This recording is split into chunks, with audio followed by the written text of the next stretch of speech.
ご視聴ありがとうございます。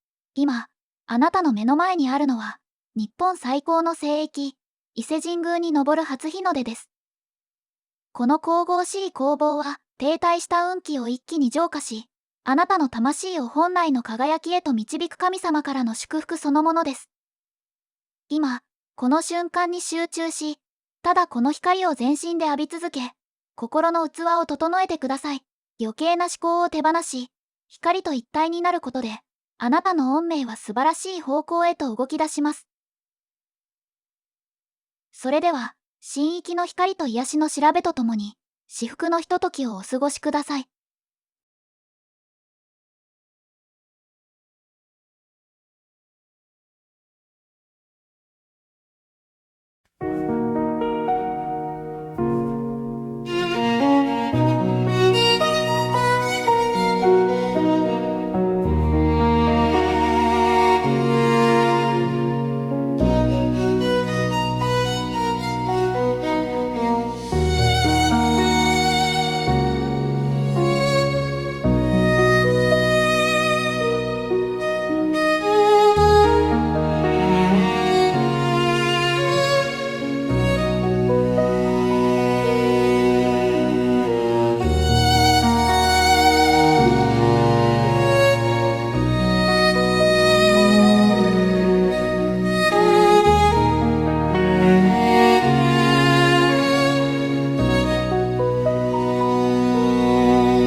視聴いただき、ありがとうございました。